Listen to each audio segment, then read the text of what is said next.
Welcome to Suman TV. నేను మీ నవీన్. ప్రస్తుతం మనము కాకినాడ రూరల్లో ఉన్నాము. ఇక్కడ వచ్చేసేసి గడ్డటిపాలెము కరప మండలంలో అయితే మనం ఉన్నాము. ఇప్పుడు రీసెంట్గా వచ్చేసేసి చంద్రబాబు నాయుడు గారు అరెస్ట్ అయ్యారు. అరెస్ట్ అయిన తర్వాత ఆయన బయటికి అయితే వచ్చారు. మరి ఈసారి యుద్ధం మొదలవుతుంది అని చెప్పేసి లోకేష్ గారు అయితే ఒక మాట అయితే అన్నారు. ఒక పక్క చూస్తేమో పవన్ కళ్యాణ్ గారు ఆయన కూడా ఇద్దరం మేము కలిసి పోటీ చేస్తాం ఈసారి అని చెప్పేసి అంటా ఉన్నారు. మరి తూర్పుగోదావరి జిల్లాలో ఉమ్మడి తూర్పుగోదావరి జిల్లాలో మంచి ఓటు బ్యాంక్ అయితే జనసేన పార్టీకి వచ్చింది. మరి అలాంటి జనసేన పార్టీ టీడీపీతో కలిసి పోటీ చేస్తే ఈసారి వైసీపీకి ఎలాంటి నష్టం ఉంటుంది అని తెలుసుకునే అభిప్రాయంలో భాగంగా ప్రజాభిప్రాయంలో భాగంగా ఇప్పుడు మనం వచ్చేసేసి ఇక్కడ ఉన్నాం కాకినాడ రూరల్లో. అన్న నమస్తే అన్న, మీ పేరన్నా? నా పేరు పలివేలు ఏడుకొండలు. ఏం చేస్తూ ఉంటారన్న? నేను బట్టల షాప్లో చేస్తాను. Okay okay. మీకు ఎట్లా అనిపిస్తుంది? ఇప్పుడు జగన్మోహన్ రెడ్డి గారి పరిపాలన చూశారు కదా, 4.5 సంవత్సరాలు పూర్తయింది, ఇంకా మళ్ళీ ఎన్నికలు సమీపిస్తూ ఉన్నాయి. ఎట్లా అనిపించిందన్న? ఎందుకంటే అందరికి కూడా పెన్షన్లు రావడం, లేకపోతే కొడుకులున్నా లేకపోయినా పట్టించుకోకపోయినా వాళ్ళకి ఇబ్బంది లేకపోవడం, ఒక ఏజ్ బార్ అయిన వాళ్ళకి పెన్షన్లు ఇవ్వడం, ఇవన్నీ కూడా చాలా బాగా చేస్తుంది వైఎస్ఆర్సీపీ నాయకత్వం. అయితే ఈ అనేది మనకి ఏమీ అర్థం కాదు, పార్టీ ఫీలింగ్ ఏం కాదు. కానీ జగన్మోహన్ రెడ్డి గారు విషయం అయితే కనుక వీళ్ళందరికీ కూడా ప్రతిదీ కూడా అందుతుంది. ఓకే, రేషన్ కానీ లేకపోతే ఇవి ఏంటంటారు అది అమ్మఒడి కానీ ఇవన్నీ అందుతున్నాయి డబ్బులు. దానివల్ల ఆయన్ని ఎవరో మనం కాదు, అది కాదన్నా. ఇప్పుడు మనం అసలు విషయంలోకి వస్తే చంద్రబాబు నాయుడు గారిని అరెస్ట్ చేసినారు కదా, చేసిన తర్వాత ఆయనను కావాలనే కక్షపూరితంగా ఇట్లా చేశారు. సో ఉమ్మడి గోదావరి జిల్లాలో జనసేన పార్టీకి బలం ఉంది. ఇప్పుడు ఈ ఇద్దరు కలిసారంటే వైసీపీకి నష్టం అని చెప్పేసి అంటా ఉన్నారు. ఎంతవరకు వాస్తవం అది? అది ఏమీ ఉండదు. అది ప్రజల అభిమానం బట్టి ఎలాగ రావాల్సింది అలా వచ్చేస్తుంది. ఎందుకంటే వాళ్ళు ఎవరైతే లబ్ధి పొందారో వాళ్ళందరూ కూడా వైఎస్ఆర్సీపీ తరఫే మాట్లాడుతున్నారు అంతా. ఓకే, ఈసారి ఇక్కడ కాకినాడ రూరల్ కు సంబంధించి ముఖ్యంగా ఇక్కడ ఈసారి ఎవరు పోటీ చేస్తే, ఎమ్మెల్యేగా పోటీ చేస్తే గెలిచే విధంగా ఉందంటారు? వైఎస్ఆర్ తరఫు నుంచి అయితే పితాని అన్నవరం గారు అయితే ఇంకా వెంటనే నగ్గడానికి. ఎందుకంటే ఆయనకి ఏంటికంటే సోషల్ సర్వీస్ చేసిన వ్యక్తి, అందరూ కూడా కావాలనుకున్న వ్యక్తి పితాని అన్నవరం గారు, డాక్టర్ గారు. ఎందుకంటే మిగతా వాళ్ళ అందరి మీద కూడా బ్యాడ్గానే పాల్యూషన్ ఉంది.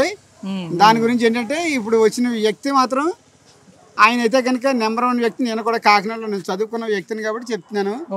అన్నవారు ఒక గుడ్ విల్ కాకినాడలో ఉంది. రమ్య హాస్పిటల్ ఆయన రన్ చేసేవారు. ఆయన ఎవరినైనా సరే చాలా జాగ్రత్తగా, చాలా ఫార్మాలిటీగా, ఎవరైనా వచ్చినా సరే ఆయన డబ్బులు కూడా లేకపోయినా సరే పట్టించుకోకుండా ఆయన వైద్యం చేసేవారు. ఓకే, ఇప్పుడు వాళ్ళిద్దరు అంటే టీడీపీ జనసేన కలిసి పోటీ చేసినా వాళ్ళిద్దరిని ఎదుర్కొనే సత్తా అన్నవరం గారికి ఉంది అంటారా? కాకినాడ రూరల్లో మాత్రమే. అదే రూరల్లో అన్నవరం గారికి ఉంది అంటారా? మరి పితాని అన్నవరం గారికి ఉంది. జగన్మోహన్ రెడ్డి గారి కోసం అయితే మనం చెప్పుకునే పని ఏమి లేదు. ఇప్పుడు జనసేన టీడీపీ కలిసి పోటీ చేస్తే జనసేన పోటీ చేసిన ఇది పోటీ చేసిన వచ్చేది వైఎస్ఆర్సీపీ. ఓకే, వైసీపీకి సంబంధించి మీరు ఇక్కడ ఎమ్మెల్యే అభ్యర్థిని చూసి ఓటు వేశారా? జగన్మోహన్ రెడ్డి గారిని చూసి? జగన్మోహన్ రెడ్డి గారిని చూసేయండి. ఇప్పుడు ఇక్కడ మరి ఒకవేళ పితాని అన్నవరం గారు పోటీ చేస్తే ఎమ్మెల్యేగా గెలిచే విధంగా ఉందండి ఆయన? అవుతుంది. ఓకే, అంటే ఆయన తెలుసా మీకు అసలు? తెలుసండి. మేము బోల్ సార్లు ఆయన ట్రస్ట్ హాస్పిటల్కి బోల్ సార్లు వెళ్ళాము. ఓకే ఓకే, వాస్తవానికి మనం మాట్లాడదాం. ఎందుకంటే మీరు యువకులు కాబట్టి నిజంగా అసలు ఈ 4.5 సంవత్సర కాలంలో జరిగిన అభివృద్ధి ఏందన్న?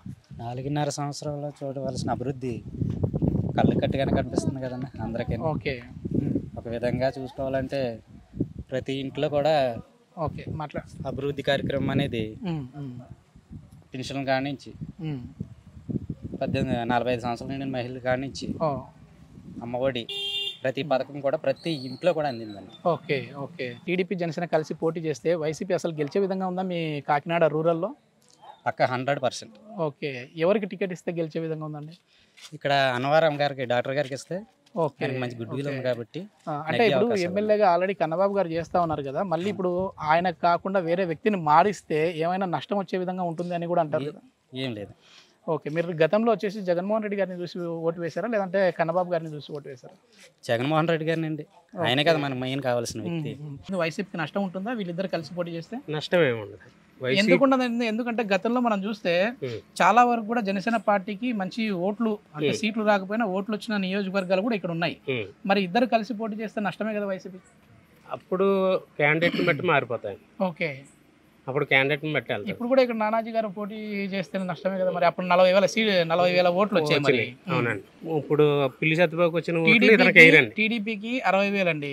అదేవిధంగా జనసేనకు 40 వచ్చాయి. అంటే ఇక్కడ 1,00,000 దాటిపోయాయి. వైసీపీకి వచ్చేసి ఒక 75,000తో వచ్చాయి. సో అధికారంలోకి వచ్చారు. ఇక్కడ లోకల్ గా గెలిచారు మరి కన్నబాబు గారు. మరి ఇప్పుడు వైసీపీ అభ్యర్థి గెలిచే విధంగా ఉన్నారు ఇక్కడ? వైసీపీ ఎవరిచ్చినా గెలుస్తారు. ఓకే. ఎందుకంటే ప్రభుత్వ పథకాలన్నీ కూడా ప్రజల్లోకి వెళ్ళినాయండి. Okay okay. ఆ ప్రజలు అంటే విశ్వాసం ఉన్నవాడు ప్రతి ఒక్కడే వేస్తాడు, విశ్వాసం లేనివాడు అడ్డదిడ్డంగా మాట్లాడతాడు. Okay okay. మీరు ఇందాక ఒక మాట అన్నారు, అంటే టీడీపీకి పడిన ఓట్లు జనసేనకు పడవు, జనసేనకు పడిన ఓట్లు టీడీపీకి పడవు అన్నారు. ఇద్దరు కలిసి పోటీ చేస్తే నష్టం అంటారా? నష్టం అండి. కలిసి పోటీ చేసినా వాళ్ళకే నష్టం, చేయకపోయినా వాళ్ళకే నష్టం. ఎందుకంటారు అంటే ఏ సమీకరణం ప్రకారం చెప్తారు? ఏ సమీకరణం అంటే ఇప్పుడు 19 నానేజీ ఉన్నాడు. 19 నానేజీ కాకపోతే ఇంకొకరిని పెట్టినా జనసేనలో కాపులే వేస్తారు వాళ్ళు. Okay okay. బీసీ ఎవరో వేయరు. అదే బీసీకి పిల్లి సత్యబాబు ఇచ్చారు అనుకోండి, ఈ కాపులు బీసీ పిల్లి సత్యబాబు తెలుగుదేశానికి వేయరు, వాళ్ళ మళ్ళీ ఇలాగే వేస్తారు. అంటే క్యాస్ట్ ఇలా మారుతుంటారు, ఆ రెండే మారుతాయి. ఎస్సీ వాళ్ళు మాత్రం ఎప్పుడు కరెక్ట్ గా వేసుకుంటారు.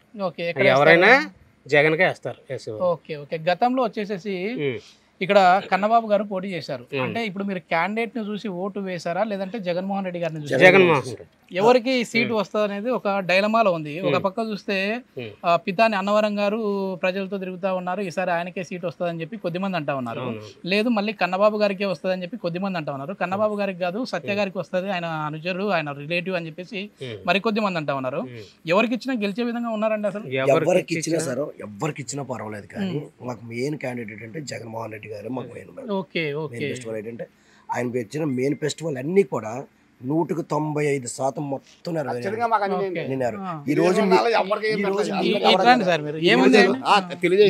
నిరుపేదలుగా ఉన్న ఒక కుటుంబంలోని 4-3 కుటుంబాలు కాపురాలు ఉంటున్న ఇండ్ల స్థలాలు కూడా లేక చాలా మంది భయంకరమైన స్థితిలో ఉంటే మహానుభావుడు తీసుకొచ్చి ప్రతి ఒక్కరికి కూడా జగన్ కాలనీ పెట్టారు.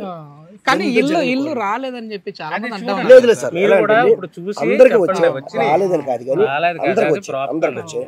మీకు అనేది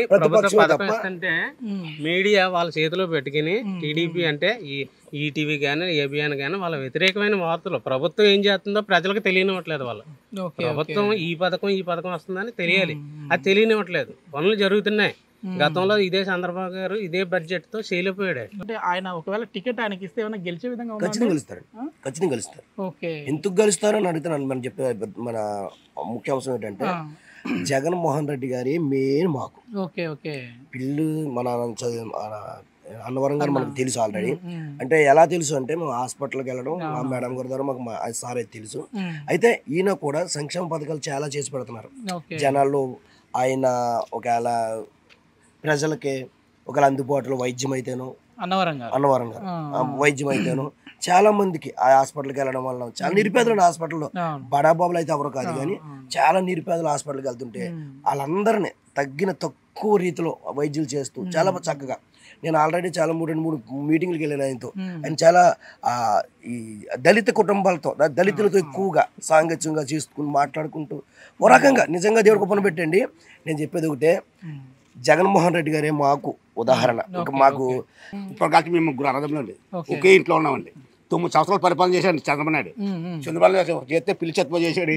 ఆ తర్వాత ఆయన పేరు ఇలా చేశారు. ఎవరి గారికి ఎక్కడ ఇల్లు ఇవ్వాలంటే ఎవరే వచ్చారు, ఇచ్చి ఇవ్వాలని ఇలా పెట్టుకుని అలా వచ్చింది. ఆ రోజు ఈయన ఇలా అవ్వడి ఇస్తారన్నాడు, ఖచ్చితంగా ఇచ్చాడు. ఈ రోజు కట్టుకున్నాను ఇల్లు. మాకు అమ్మఒడి వచ్చిందండి, హౌసింగ్ సైట్ వచ్చిందండి, కౌలు రైతు వ్యవసాయం చేస్తాం కదా, రైతు భరోసా డబ్బులు పడ్డాయండి. రైతు భరోసా పడ్డాయా? ఎన్ని ఎకరాలు ఉంది మీకు? 18 గుంటలు చేస్తానండి. ఏంటంటే 18 గుంటలు. ఇక్కడ మీ నియోజకవర్గంలో కూడా గతంలో 40,000 పైచినికి వచ్చాయి ఇక్కడ పోటీ చేసిన జనసేన అభ్యర్థికి. 2019లో పవన్ కళ్యాణ్ డైరెక్ట్ గా పోటీ చేశాడు కాబట్టి పవన్ కళ్యాణ్ సీఎం అవుతాడు అనేసి వేసారండి ఓట్లు. ఇప్పుడు చంద్రబాబు నాయుడు కొత్త పలుకుతున్నాడు కాబట్టి అసలు ఆ సమస్యలు ఆయన చెప్తా ఉన్నారు కదా, ఏంటంటే టీడీపీ అధినేత చంద్రబాబు నాయుడు గారు అని చెప్తా ఉన్నారు. వాళ్ళు ఇప్పుడు వాళ్ళకున్న వెనకాల క్యాండిడేట్స్ అంటే ఇప్పుడు మిమ్మల్ని సీఎంగా పెడతామని చెప్పి పవన్ కళ్యాణ్ చాలా ఆశపడి ఉన్నారు వాళ్ళ కార్యకర్తలు అయితేనో ఎవరైతేనో.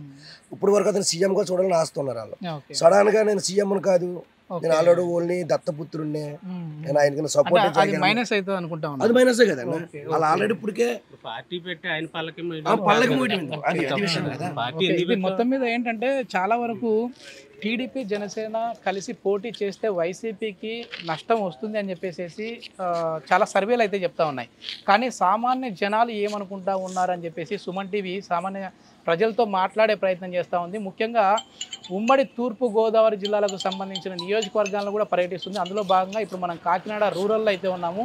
ఈ రూరల్కి సంబంధించిన ప్రజల అభిప్రాయం అయితే ఎలాంటి నష్టం ఉండదు, జనసేన టీడీపీ కలిసి పోటీ చేసినా వైసీపీకి ఎలాంటి నష్టం ఉండదని చెప్పేసి తేల్చి చెప్పేస్తా ఉన్నారు. అదేవిధంగా ఇతర నియోజకవర్గాల అభిప్రాయం కూడా తెలుసుకునే ప్రయత్నం చేద్దాం. Thank you.